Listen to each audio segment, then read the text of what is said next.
అందరికీ నమస్కారం. శ్రీమతే రామానుజాయ నమః.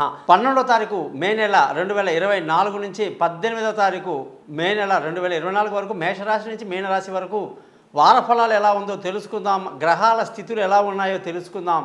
ముఖ్యంగా ఈ వారంగానే చూసుకుంటే గురువు వృషభ రాశిలో సంచరిస్తూ, చంద్రుడు మిథునం, కర్కాటకం, సింహం ఈ 3 రాశిలో సంచరిస్తున్నాడు. కేతు కన్యా రాశిలో, శని కుంభరాశిలో, రాహు కుజ గ్రహాలు మీనరాశిలో, అలాగే సూర్యుడు, బుధుడు, శుక్రుడు 3 గ్రహాలు కూడా మేషరాశిలో సంచరిస్తున్నాయి.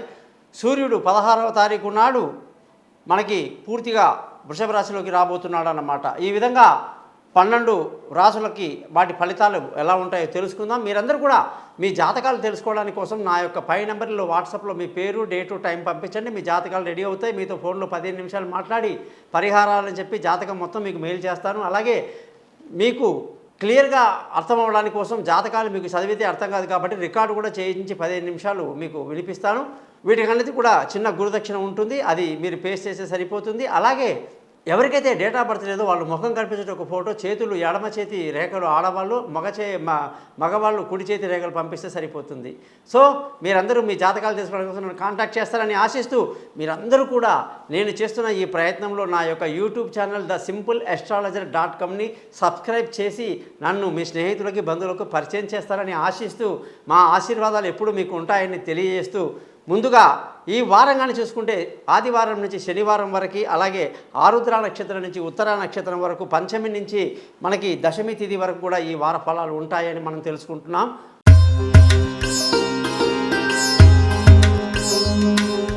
ధనుసు రాశి వాళ్ళందరికీ కూడా 12వ తారీఖు మే నుంచి 18 మే వరకు కానీ చూసుకుంటే గురువు యొక్క మార్పు వృషభ రాశిలోకి రావడం, కాస్త మానసిక చికాకులు ఉండే అవకాశాలు, శత్రుస్థానంలో గురువు ఉండడం కూడా 6వ ఇంట్లో గురువు ఉండడం వల్ల ఆరోగ్యపరమైన ఇబ్బందులు, చికాకులు, శత్రువుల యొక్క ఇబ్బందులు ఎక్కువగా ఉండే అవకాశాలు, రుణపీడ ఎక్కువగా ఉండే అవకాశాలన్నీ కలిగి ఉంటారు. కాబట్టి కాస్త జాగ్రత్తగా ఉండి రోజు భగవంతుడి యొక్క నామస్మరణ చేస్తూ సుందరకాండ చదువుకోవటం మంచిది.